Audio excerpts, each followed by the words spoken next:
Hello friends, गिरी tutorial के अपने channel में आपका स्वागत है। लास्ट टाइम ऑप्टिक्स में हमने डिस्पर्शन का स्टडी किया था, वो भी दो पैरेलल फेस होंगे तब डिस्पर्शन कैसे होता है वो हमने स्टडी किया था। अगर पैरेलल फेस से डिस्पर्शन नहीं करना है तो और एक तरीका है कि अगर हम प्रिज्म कंसिडर करते हैं तो प्रिज्म से भी डिस्पर्शन होता है। तो अब आज हम प्रिज्म के बारे में स्टडी करने वाले। प्रिज्म से डिस्पर्शन कैसे होगा। डिस्पर्शन हमने स्टडी किया है, सेपरेशन ऑफ व्हाइट लाइट और light into its constituent colour, means 7 colour में उसका स्प्लिट अप होना कलर का, उसे हम डिस्पर्शन कहते हैं। ठीक है, तो पहले जान लेते हैं कि प्रिज्म है क्या।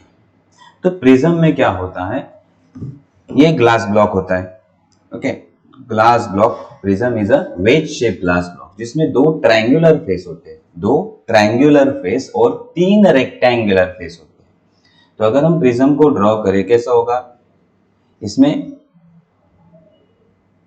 दो होंगे हमारे ट्रायंगुलर फेस और 3 हमारे रेक्टेंगुलर फेस होंगे। 3 क्या होंगे, रेक्टेंगुलर फेस।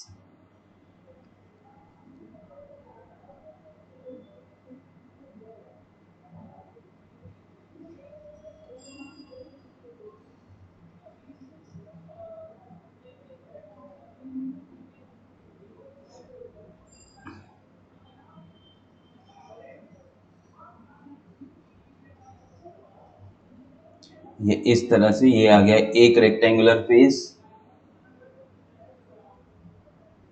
और ये बन गया हमारे 3 रेक्टेंगुलर फेस।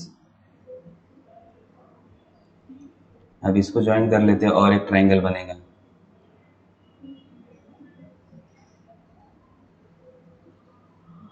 ओके, तो इसमें देखो 2 ट्रायंगल है और 3 रेक्टेंगुलर सरफेस है, इनका कनेक्ट करके क्या बनता है, प्रिज्म बनता है। इसका कनेक्ट करके प्रिज्म बनता है। तो it is a veg shape glass block having 2 triangular face, 2 triangle face है और 3 रेक्टेंगुलर फेस, 3 रेक्टेंगल, उसको 3 रेक्टेंगुलर फेस होते हैं। ओके, तो ये हो गया प्रिज्म, ये क्या हो गया, प्रिज्म।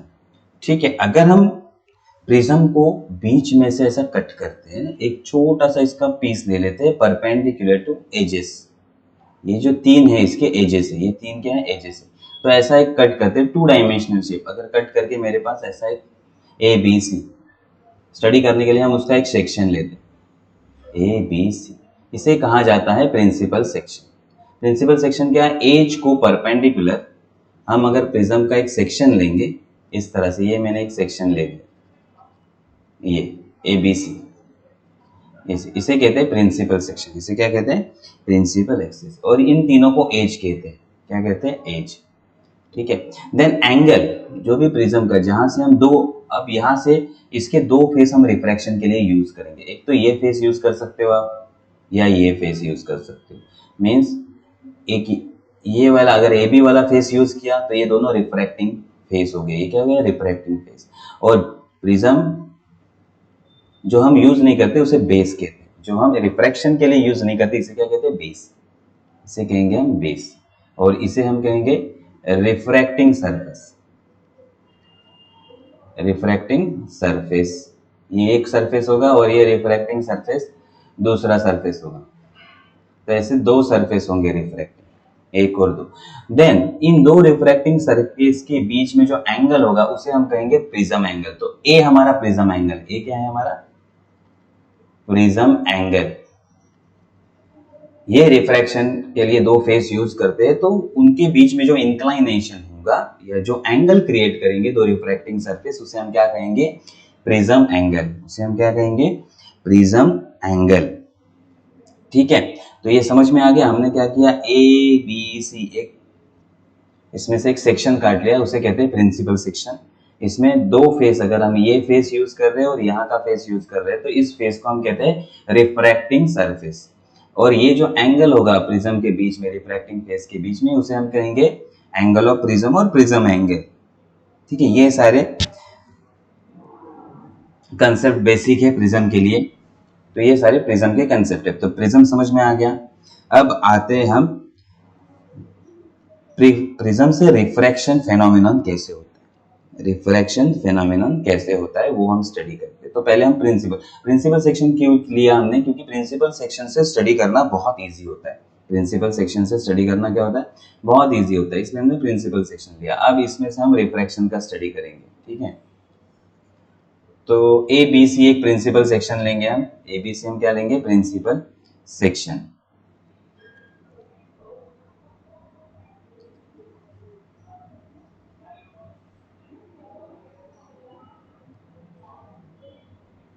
अब ये हमारा ये ए बी सी एक प्रिंसिपल सेक्शन है, इसको नाम दे देते हैं हम ए बी और सी, ये हमारा प्रिंसिपल सेक्शन है। अब अगर इसमें से हम मोनोक्रोमेटिक लाइट को पास करें, मोनोक्रोमेटिक जिसकी single frequency means red colour का लाइट, येलो कलर का लाइट, एक ही फ्रीक्वेंसी वाला लाइट या एक ही वेवलेंथ वाला लाइट, एक ही वेवलेंथ वाला लाइट जिसका वेवलेंथ चेंज नहीं होगा, ऐसा लाइट अगर हमने कंसिडर किया है, उसमें 7 कलर या 7 व्हाइट लाइट नहीं होगा, मोनोक्रोमेटिक लाइट ले रहे हैं हम, क्या ले रहे हैं, मोनोक्रोमेटिक लाइट। अगर मोनोक्रोमेटिक लाइट को हम इंसिडेंट करते हैं एक सर्टन एंगल पे, एक सर्टन एंगल पे, तो क्या होगा, तो अब मोनोक्रोमेटिक लाइट एक सर्टन एंगल पे हम इसको इंसिडेंट कर रहे हैं, यहां इंसिडेंट होगा, कौन से फेस पे इंसिडेंट हुआ, ए बी फेस पे हमने उसको इंसिडेंट किया, ए बी फेस पे हमने इंसिडेंट किया इसको, ए बी फेस पे incident, this is incident ray, इसे हम क्या कहेंगे, इंसिडेंट रे, इंसिडेंट रे। और ये कौन सा रे है हमारा, मोनोक्रोमेटिक, मोनोक्रोमेटिक रे है। अब एक्चुअली में ये रे कैसे जाना चाहिए, अगर प्रिज्म नहीं होता, अगर प्रिज्म नहीं होता तो ये अपना पाथ चेंज नहीं करता, एक मीडियम से दूसरे मीडियम में नहीं जा रहा है, तो ये सीधे सीधे ट्रेवल करता, ऐसे, ये सीधे सीधे इस तरह से ट्रेवल करता। लेकिन प्रिज्म की वजह से ये क्या हो रहा है, अब इसका जो डायरेक्शन है वो चेंज हो जाएगा, थोड़ा सा चेंज होगा, एंड देन ये हो गया रिफ्रैक्टेड रे, ये क्या हो गया हमारा, रिफ्रैक्टेड रे। और वापस यहां से फिर ये इमर्जेंट रे होगा, ये क्या होगा, बाहर आ रहा है, ये रे प्रिज्म से बाहर आ रहा है, इस तरह से ये बाहर आएगा, ये होगा हमारा इमर्जेंट रे, ठीक है। सो इंसिडेंट रे, रिफ्रैक्टेड रे, और ये होगा हमारा इमर्जेंट रे।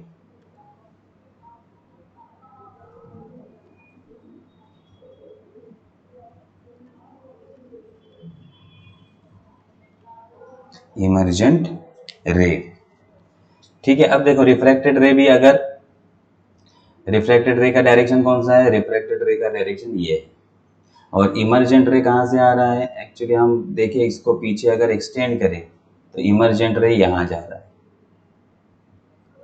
ओके। तो अब देखो इमर्जेंट रे, इंसिडेंट रे का डायरेक्शन ये सीधे सीधे सीधे ऐसा जा रहा है, इमर्जेंट रे अब डायरेक्शन चेंज कर दिया, तो ये एंगल जो क्रिएट हुआ इंसिडेंट और इमर्जेंट रे के बीच में, इसे कहते हैं एंगल ऑफ डेविएशन, इसे क्या कहते हैं, एंगल ऑफ डेविएशन।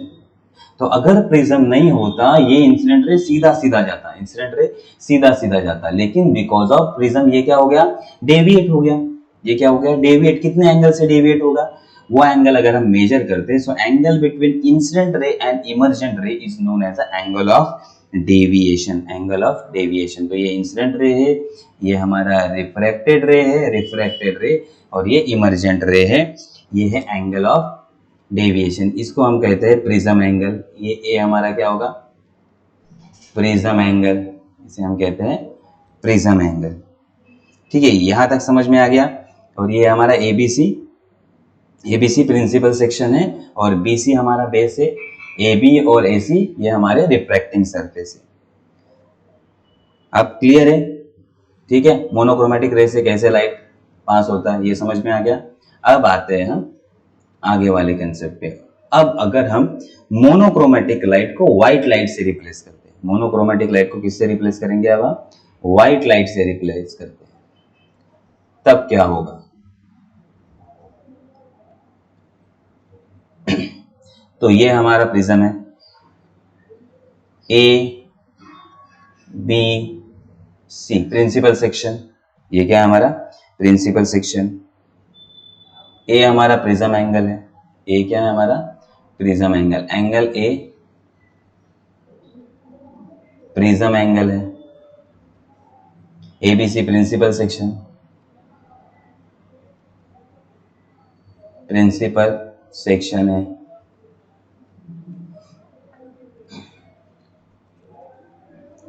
ठीक है।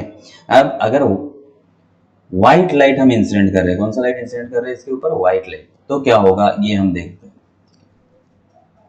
अब व्हाइट लाइट आ रहा है, एक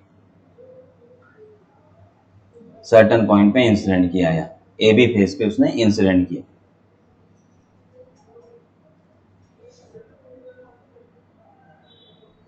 ये लाइट इंसिडेंट हो गया।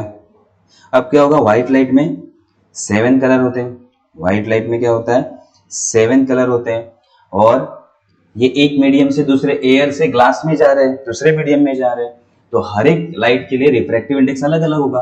तो जैसे ही रिफ्लेक्शन होगा, यहां से कलर सेपरेट होना स्टार्ट हो जाएंगे।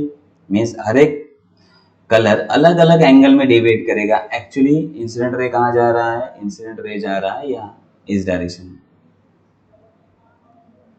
लेकिन बिकॉज ऑफ रिफ्रैक्शन यहां क्या होगा, सेपरेशन ऑफ कलर, एक कलर इस डायरेक्शन में जाएगा और दूसरा जो हमारा कलर है वो अलग डायरेक्शन में जाएगा। अब इसकी वजह से ये दो कलर इमर्जेंट होंगे यहां से।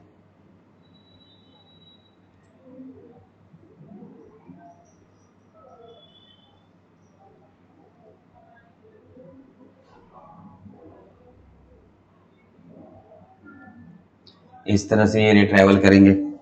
तो ये हमारा व्हाइट लाइट है, व्हाइट लाइट। व्हाइट लाइट जब प्रिज्म पे इंसिडेंट होता है प्रिंसिपल सेक्शन ए बी पे, तो रिफ्रैक्शन होगा, रिफ्रैक्शन की वजह से कलर सेपरेशन होना स्टार्ट करेंगे, इसे कहते हैं डिस्पर्शन फिनोमिना। और जब रे बाहर आएगा तो हमें ये सेपरेट कलर प्रिज्म से देखते हैं। तो पहला कलर होगा हमारा रेड और एंड वाला कलर होगा हमारा, दो एक्सट्रीम कलर, वॉयलेट। ठीक है। अब अगर प्रिज्म नहीं होता तो व्हाइट लाइट सीधा सीधा ट्रेवल करती है, ये डॉटेड लाइन हमें दिख रहा है, सीधा सीधा ट्रेवल करती है। अब दो कलर डेविएट हो गए, दो कलर डेविएट हो गए। अगर हम इसे पीछे एक्सटेंड करते हैं, इन दोनों को पीछे एक्सटेंड करते हैं, तो ये एक यहाँ आएगा और दूसरा हमारा रे यहाँ आएगा। ठीक है। तो इस तरह से ये एक्सटेंड हो गया। तो अब अगर हम एंगल फाइंड करते हैं, देखो ये एक एंगल होगा, angle between incident ray and red colour light, इसे कहते हैं angle of deviation for red colour, angle of deviation for red colour. और इंसिडेंट रे और वॉयलेट कलर के लाइट के बीच में अगर हम एंगल मेजर करेंगे तो इसे कहेंगे angle of deviation for violet colour, angle of deviation for violet colour. अब हमें अगर फाइंड करना है एंगुलर डिस्पर्शन, एंगुलर डिस्पर्शन कैसे फाइंड करते हैं, angular dispersion angle between two extreme colour, red और वॉयलेट के बीच का एंगल हम फाइंड करेंगे। तो ये होगा delta V R. Delta V R कैसे फाइंड करेंगे, डेल्टा वी में से डेल्टा आर निकाल देंगे, delta V minus delta R. तो ये इसमें हमें सारे कलर मिल जाएंगे, रेड से वॉयलेट तक के सारे कलर इस एंगल में आ जाएंगे। तो इसे कहते हैं हम एंगुलर डिस्पर्शन, इसे क्या कहते हैं, angular dispersion. Okay, angular dispersion समझ में आ गया। और व्हाइट लाइट और मोनोक्रोमेटिक लाइट अगर प्रिज्म से पास करती है तो वो कैसे पाथ फॉलो करते हैं, डायग्राम से समझ में आ गया। ठीक है। अब हम आते हैं एंगल के बीच का रिलेशन फाइंड करते हैं, एंगल के बीच का रिलेशन। प्रिज्म फॉर्मूला हमें फाइंड आउट करना है। प्रिज्म फॉर्मूला में दो केसेस है, पहले हम एंगल का रिलेशन फाइंड करते हैं एंड देन आगे प्रिज्म फॉर्मूला की ओर जाते हैं। ठीक है, पहला डायग्राम ड्रॉ कर लेते हैं हम, प्रिज्म फॉर्मूला।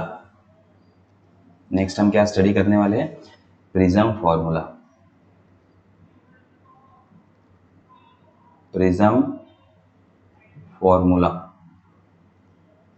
प्रिज्म फॉर्मूला होता क्या है, इसमें हम refractive index of prism find out करते हैं। Refractive index of prism using Snell's law, उसे कहते हैं प्रिज्म फॉर्मूला। प्रिज्म फॉर्मूला को फाइंड आउट करने के लिए पहला हमें फाइंड आउट करना पड़ेगा relation between angles, relation between the angles involve, relation between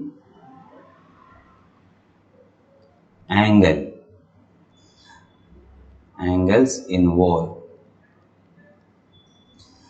तो कितने एंगल इसमें इन्वॉल्व हो रहे हैं उनका हमें रिलेशन फाइंड आउट करना है। तो पहले डायग्राम ड्रॉ कर लेते हैं हम।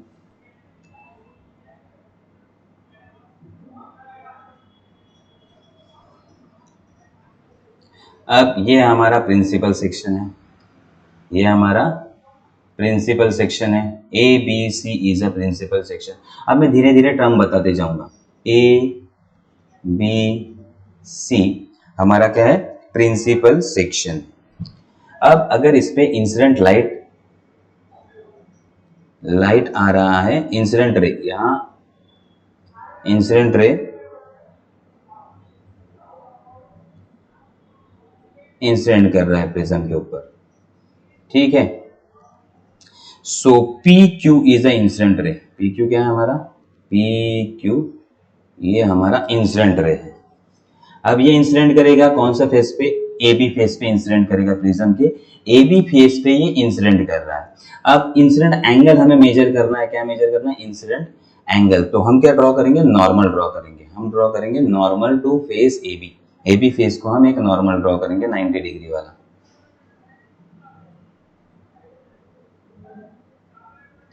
ये हमने नॉर्मल ड्रॉ किया ए बी फेस के लिए। नॉर्मल को नाम देंगे हम एम एन, नॉर्मल का नाम क्या देंगे, एम एन, ये नॉर्मल है।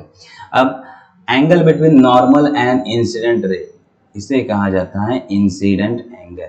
इसे क्या कहा जाता है, इंसिडेंट एंगल। तो अब ये पी क्यू इंसिडेंट हो गया। अब जैसे ही पी क्यू इंसिडेंट हो गया, ये रिफ्रैक्ट होगा प्रिज्म से, प्रिज्म के अंदर जाएगा, ये रिफ्रैक्शन होगा। तो ये रे इस तरह से जा रहा है और यहां से फिर ये बाहर निकलेगा, जिसे कहते हैं हम रीइमर्जेंट रे, जिसे हम क्या कहते हैं, इमर्जेंट रे। तो यहां से ये रे बाहर आ जाएगा, इसे हम कहेंगे इमर्जेंट रे। ओके, तो अब पी क्यू इंसिडेंट रे है हमारा, क्यू आर हमारा रिफ्रैक्टेड रे and Q S is a emergent रे। Q S is a emergent रे। अब देखो जैसे हमने ए बी को नॉर्मल ड्रॉ किया, वैसे ही इमर्जेंट एंगल मेजर करने के लिए हम क्या करते हैं, यहाँ एक नॉर्मल और ड्रॉ करते हैं।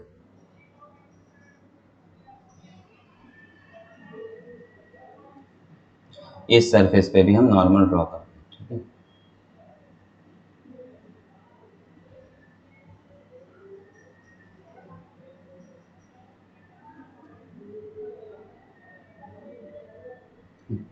ये हमने नॉर्मल ड्रॉ किया इस सरफेस के लिए भी, ठीक है। इस सरफेस के यहाँ हम लिखते हैं एम डैश, यहाँ क्या लिखते हैं, M dash N, M dash N.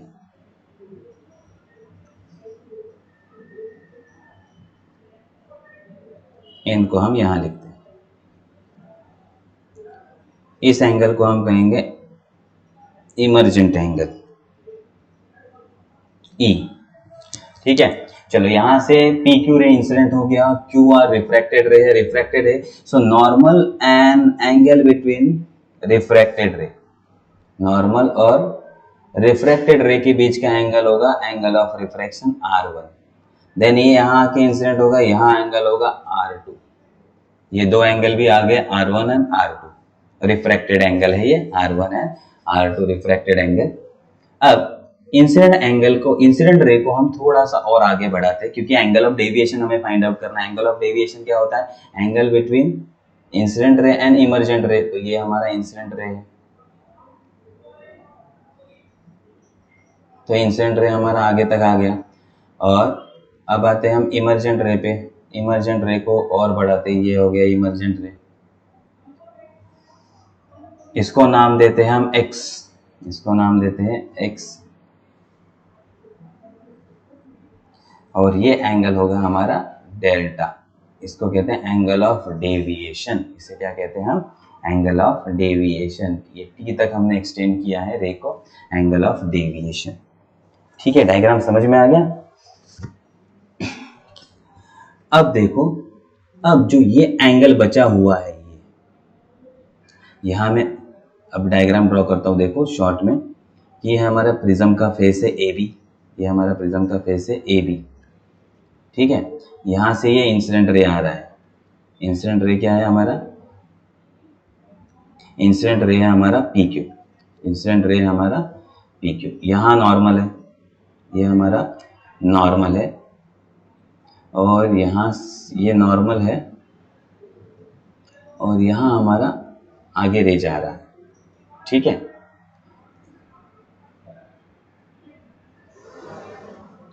थोड़ा सा और क्लियर आइडिया आ जाएगा, इसलिए थोड़ा अच्छे से डायग्राम हम ड्रॉ करते हैं। ठीक है, देखो एम एन हमारा क्या है? ये हमारा एम एन रे है। ठीक है, इसको हम नाम लिख लेते हैं एम एन, ये साइड में ड्रॉ कर रहा हूँ, ये हमारा एम एन। ठीक है, देन पी क्यू हमारा रे, देन हम ड्रॉ करेंगे हमारा पी क्यू रे। तो पी क्यू रे इस तरह से, ये है पी क्यू, और इसको आगे भी हम खींच रहे हैं डॉटेड लाइन से। ये है हमारा इंसिडेंट रे पी क्यू, और उसके आगे ये जा रहा है अप टू टी जा रहा है ये। ठीक है, अब ये एंगल हमने क्या लिखा है? Incident angle. यहाँ देखो लिखा है इंसिडेंट एंगल, क्यू पॉइंट पे एंगल क्या है? इंसिडेंट। तो अगर ये इंसिडेंट एंगल है तो इसका अपोजिट वाला एंगल भी क्या होगा? इंसिडेंट एंगल आई। अपोजिट वाला पूरा एंगल भी क्या होगा? आई होगा। उसमें से रे जा रहा है क्यू आर, उसमें से रे क्या जा रहा है? Q are. अब क्यू आर में से ये जो पोर्शन है, नीचे वाला पोर्शन, उसका वैल्यू हमने R1 लिखा है। देखो यहाँ लिखा है R1, ये है R1 है। तो बचा हुआ पोर्शन क्या हो गया? ये I में से हम R1 को माइनस करेंगे। I टोटल एंगल I, उसमें से R1 को निकाल लिया, तो ये होगा I माइनस R1। तो ये जो ऊपर वाला एंगल है वो होगा I माइनस R1। ये क्या होगा? I minus R1। सिमिलरली अगर हम यहां भी स्टडी करें तो टोटल एंगल E है, E में से I R2 को माइनस करना है, तो ये होगा E माइनस R2 एंगल। तो ये होगा I माइनस R1 एंगल, और ये होगा E minus R2 angle, E minus R2 angle. तो ये एंगल वाला केस समझ में आ गया? सारे एंगल अब हमें मिल चुके हैं, सारे एंगल हमें मिल चुके हैं। अब हम स्टडी करेंगे प्रिज्म फॉर्मूला। इसका स्टडी करेंगे प्रिज्म फॉर्मूला। ठीक है, सारा कंसेप्ट समझ में आ गया? वापस एक बार रिपीट करता हूं। देखो ए बी सी ये प्रिंसिपल सेक्शन है, ए हमारा प्रिज्म एंगल है, ए क्या है हमारा? प्रिज्म एंगल है, ए हमारा प्रिज्म एंगल है। ठीक है, then P Q incident ray, Q R refracted ray, R S emergent ray, I incident angle, R1 R2 refracted angle, E हमारा emergent angle, delta angle of deviation, delta angle of deviation, M N and M dash N normal से, ये दोनों normal है। ठीक है, ये समझ में आ गया? चलो अब आते हैं हम प्रूव करने के लिए। तो पहला हम लेंगे quadrilateral A Q N R. क्या लेंगे? देखो A Q N R, A Q N R, इसको हम ले रहे हैं। चलो अब मैं आगे ड्रॉ करता हूं इसको। ए, ये हमारा क्यू एन इस तरह से। ठीक है, देखो पीछे वाला डायग्राम दिखाता हूं। ए, ये हमारा पॉइंट ए, यहां से हम क्यू तक आए, क्यू से एन, एन से आर, आर से ए। इसको मैं ड्रॉ करके दिखा दूं। देखो ये ए से क्यू, क्यू से एन, एन से आर, और आर से ए।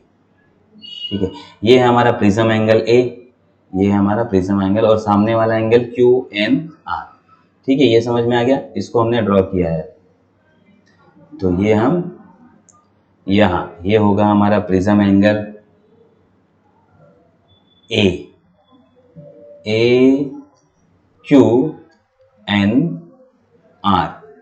अब इसका अगर हम फॉर्मूला बनाएंगे क्या होगा, for quadrilateral, for quadrilateral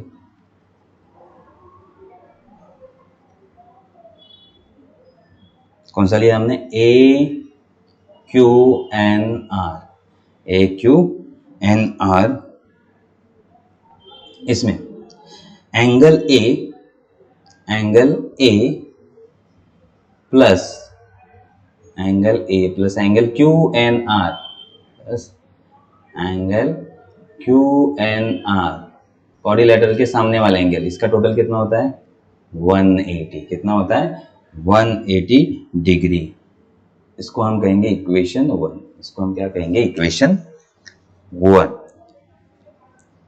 then अब आते हैं नीचे वाले ट्रायंगल पे। अब आते हैं हम नीचे वाला ट्रायंगल।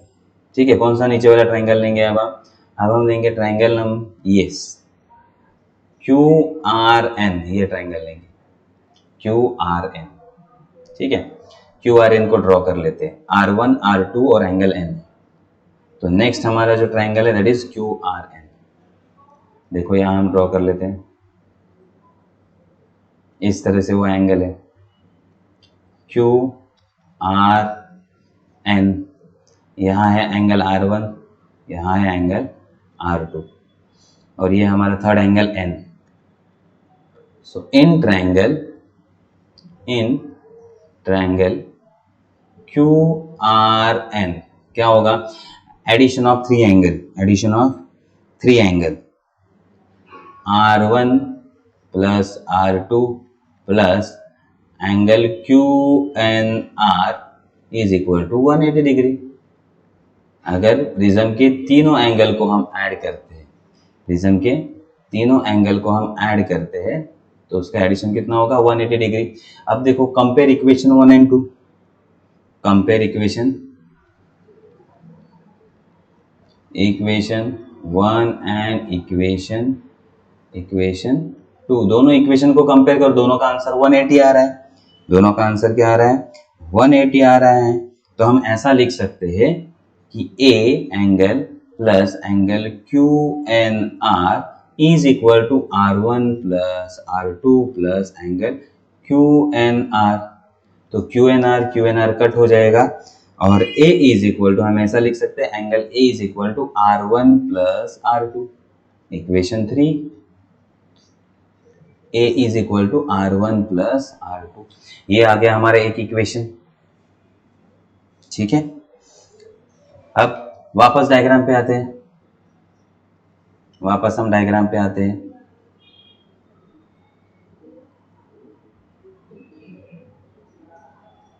ठीक है, अब इसमें हम जो ट्रायंगल लेंगे वो ऊपर वाला लेंगे। अब कौन सा ट्रायंगल लेंगे हम, ऊपर वाला ट्रायंगल लेंगे, ये वाला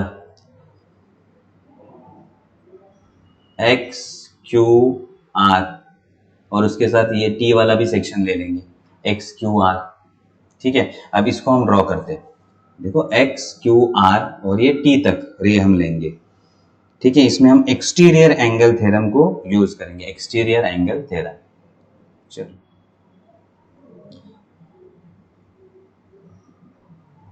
तो अब हम आते हैं नेक्स्ट, हमारा ट्रायंगल इस तरह से, ये टी तक है, ये हमने x लिया था, यहाँ है हमारा q और ये r, एक्स क्यू आर। ये हमारा एंगल था r माइनस R1, ये था हमारा e माइनस R2 और ये एंगल था delta. So in triangle x Q are क्या यूज करेंगे हम, एक्सटीरियर एंगल थ्योरम। क्या यूज करेंगे, exterior angle theorem, exterior angle theorem. तो एक्सटीरियर एंगल वाला थ्योरम अगर हम इसमें यूज करते हैं, एक्सटीरियर एंगल थ्योरम, तो क्या होगा, एक्सटीरियर एंगल डेल्टा है, delta is exterior angle, it is the addition of two internal angle. तो दो इंटरनल एंगल हमारे कौन से हैं, एक्स क्यू आर एक है angle X Q R plus angle X R Q is equal to delta, is equal to delta. लेकिन X Q R का वैल्यू हमारे पास है, क्या है, आई माइनस आर वन, और प्लस ये है हमारा e minus R two is equal to delta. इसको हम रीअरेंज करते हैं, इसको हम i और e को एक साथ ले लेते हैं, i प्लस e, ये आ गया एक तरफ, minus sign common, r1 plus r2 is equal to delta, is equal to delta. लेकिन पिछले वाले इक्वेशन में हमने स्टडी किया r1 plus r2 is equal to a, r1 plus r2 is equal to a, तो बट और from equation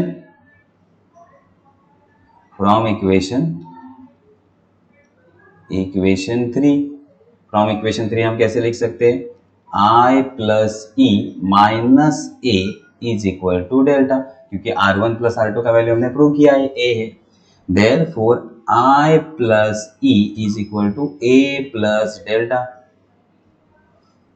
ये हो गया रिलेशन बिटवीन एंगल्स, ये होगा रिलेशन बिटवीन एंगल, ठीक है, ये समझ में आ गया रिलेशन बिटवीन एंगल। इसे हम कहेंगे इक्वेशन 4, इसे हम कहेंगे इक्वेशन 4, ठीक है। तो हमने रिलेशन बिटवीन एंगल प्रूव कर दिया, ओके। अब आते हैं नेक्स्ट कंसेप्ट, प्रिज्म फॉर्मूला का नेक्स्ट टॉपिक पे अब हम आते हैं। अब हम फाइंड करेंगे डेविएशन कर्व और मिनिमम डेविएशन, प्रिज्म फॉर्मूला। अब हम प्रिज्म फॉर्मूला पे आएंगे। तो ये फर्स्ट पार्ट हो गया हमारा, हमने रिलेशन फाइंड आउट किया सारे एंगल के बीच में, incident angle, emergent angle, A is the angle of prism, delta deviation angle, और प्रिज्म एंगल ए किस पे डिपेंड करता है, R1 और R2 पे। तो सारे एंगल का यहाँ रिलेशन हमने फाइंड आउट कर लिया है। अब सेकेंड पार्ट पे आते हैं, deviation curve and minimum deviation. Second part हमारा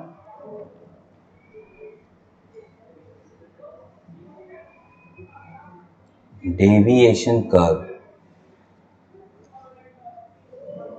एंड मिनिमम डेविएशन।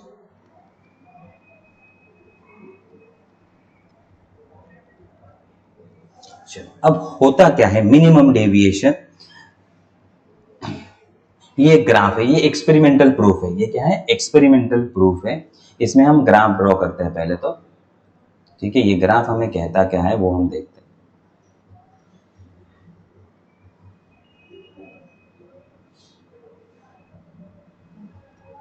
ये y एक्सिस, ये हमारा x एक्सिस, x एक्सिस पे हमारा है angle of incident, angle of incident, angle of incident I, और यहां है एंगल ऑफ डेविएशन, y पे है angle of deviation, angle of deviation delta, angle of deviation delta. तो देखो क्या है, अब प्रिज्म में अगर हम रे को इंसिडेंट करते हैं एक सर्टन एंगल I पे, सर्टन एंगल I पे, तो यहां हमें मिलेगा इमर्जेंट रे, यहां हमें मिलेगा इमर्जेंट रे, और इमर्जेंट रे और इंसिडेंट रे के बीच का एंगल होगा डेल्टा। तो जैसे हम I की वैल्यू बढ़ाएंगे, I की वैल्यू क्या करेंगे, मींस रे का इंसिडेंट हम बढ़ाते जाएंगे I का वैल्यू। अगर I का वैल्यू हम बढ़ाते हैं तो डेल्टा का वैल्यू मिनिमम होता जाता है। इनिशियली क्या होता है, डेल्टा का वैल्यू मिनिमम कम होता जाता है, कम होगा, एक सर्टन लिमिट तक ये कम होता है, और सर्टन लिमिट के बाद, कम होने के बाद वापस बढ़ना स्टार्ट करता है, वापस बढ़ना स्टार्ट करता है। मीन जितना आप आई एंगल को बढ़ाते जाओगे एक सर्टन लिमिट तक ये डेल्टा एंगल कम होगा, उसके बाद वापस डेल्टा एंगल बढ़ना स्टार्ट करेगा। ऐसा हमें एक्सपेरिमेंटल रिजल्ट मिलता है, एक्सपेरिमेंटल रिजल्ट मिलता है। अब जिस केस में डेल्टा मिनिमम होता है, ये देखो यहाँ डेल्टा क्या हो रहा है, मिनिमम हो रहा है। तो यहाँ कंडीशन होता है I is equal to E, I is equal to E when delta is minimum, delta is minimum. तो इसे कहते हैं एंगल ऑफ मिनिमम डेविएशन। कब होता है? अगर ये प्रिज्म है, आप यहां से रे इंसिडेंट करो आई एंगल पे, तो यहां से जो रे आएगा ई एंगल, ये दोनों इक्वल होंगे, आई और ई का वैल्यू मींस अगर आप यहां से इंसिडेंट दूसरे फेस से भी इंसिडेंट करते हो तो सेम रिजल्ट आपको मिलेगा। आप कोई भी फेस का यूज कर सकते हो, यहां से इंसिडेंट करो रे या फिर यहां से इंसिडेंट करो, आपको रिजल्ट सेम मिलेगा। I is equal to E, such angle is known as तब जो एंगल होगा डेविएशन का वो मिनिमम होगा, वो मिनिमम उसे कहते हैं angle of minimum deviation. Delta M से उसे इंडिकेट करते हैं, किससे? डेल्टा एम से। तो ये समझ में आ गया एंगल ऑफ, ये एक्सपेरिमेंटल प्रूफ है हमारा। तो अब हम एंगल ऑफ मिनिमम डेविएशन का यूज करेंगे, ठीक है। अगर आई और ई इक्वल है, अगर आई और ई इक्वल है तो हम डायग्राम में आते हैं। देखो आई का वैल्यू और ई का वैल्यू इक्वल है, जब डेल्टा का एंगल क्या होगा? डेल्टा मिनिमम, डेल्टा का एंगल डेल्टा मिनिमम होगा। तो R1 और R2 का वैल्यू भी इक्वल होगा, क्योंकि यहां से रे इंसिडेंट करो या उल्टे डायरेक्शन में जाओ, दोनों का इफेक्ट तो सेम है। आई एंगल और ई एंगल इक्वल हो रहे हैं। अगर I 40 होगा तो E भी 40 होगा, तो R1 और R2 का वैल्यू भी चेंज नहीं होगा, R1 और R2 भी सेम रहेंगे। तो इसी कंसेप्ट को अब हम आगे यूज करते हैं, इस डेविएशन कर्व या मिनिमम डेविएशन का यूज करते हैं। नाउ इफ हम ऐसा मानते हैं, अब सो फॉर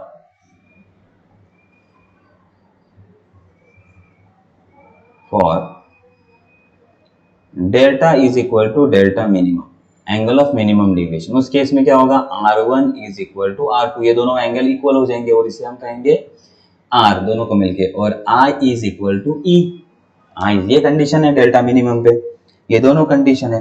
तो अब फ्रॉम इक्वेशन 3, इक्वेशन 3 हमें क्या कहता है?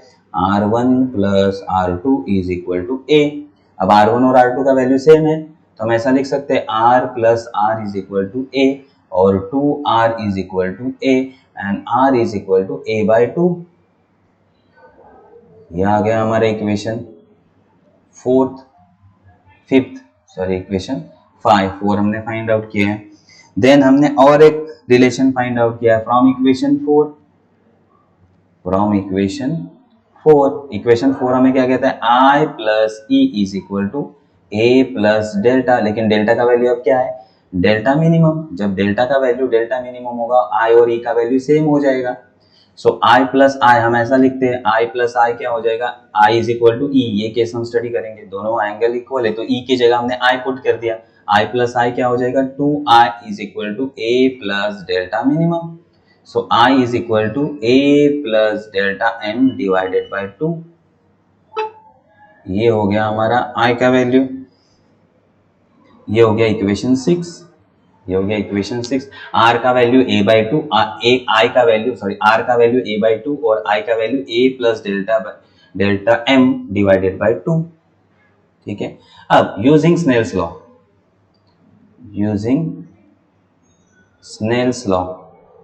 अब स्नेल्स लॉ अगर हम यूज करते हैं, स्नेल्स लॉ हमें क्या कहता है?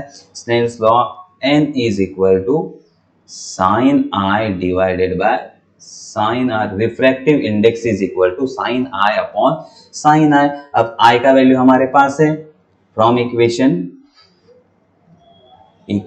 5 एंड इक्वेशन 6, दोनों इक्वेशन हमने स्टडी किए। ये देखो इक्वेशन I का वैल्यू है, R का वैल्यू है, दोनों वैल्यू हम पुट करेंगे। Refractive index of prism is equal to sine I का वैल्यू क्या है? A plus delta M divided by 2 divided by sine R का वैल्यू A बाय 2। ये हो गया हमारा प्रिज्म फॉर्मूला, ये हो गया हमारा प्रिज्म फॉर्मूला। तो प्रिज्म फॉर्मूला होता क्या है? Refractive index of prism. Refractive index of prism हम कैसे फाइंड करते हैं? रिफ्रैक्टिव इंडेक्स ऑफ प्रिज्म हम फाइंड करते हैं यूजिंग एंगल। तो हमें पहला एंगल कौन सा फाइंड करना था? I और R। तो हमने कितने स्टेप्स ये फॉलो किया देखा, वापस एक बार हम इसको पूरा इक्वेशन को देख लेते हैं। ये हमारा प्रिज्म फॉर्मूला का रिलेशन था, ये IMP, इसलिए देखो हमने क्या किया, ये डायग्राम ड्रॉ किया। पहले हमने एंगल के बीच का रिलेशन फाइंड किया, किसके बीच के, एंगल के बीच के। उसके लिए हमने क्या किया, एक क्वाड्रिलेटरल लिया, देन ये नीचे वाला ट्राइंगल लिया, इन दोनों में रिलेशन फाइंड किया। ये देखो एक क्वाड्रिलेटरल एक नीचे वाला ट्राइंगल, दोनों को कंपेयर करके इक्वेशन फाइंड किया, A is equal to R1 plus R2। Then हमने क्या किया, ऊपर वाला ट्राइंगल जो बचा हुआ ट्राइंगल था उसमें हमने एक्सटीरियर एंगल अप्लाई कर दिया, तो हमें ये रिलेशन मिल गया I प्लस ए। अब देन हमने नेक्स्ट हमने यूज किया डेविएशन कर्व।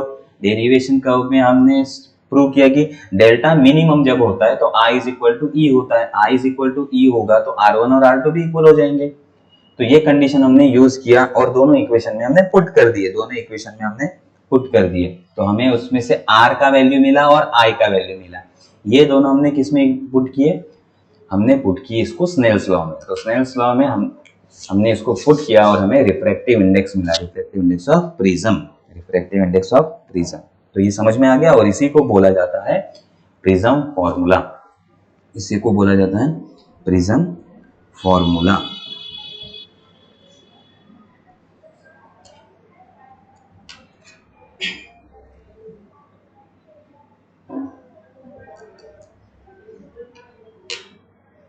ओके, तो यही प्रिज्म फॉर्मूला IMP है, बहुत बार पूछते हैं एग्जाम में। तो प्रिज्म का ये कंसेप्ट यहाँ हम एंड करते हैं, एंड देन नेक्स्ट हम थीन प्रिज्म के बारे में नेक्स्ट लेक्चर में स्टडी करेंगे। Okay, thank you.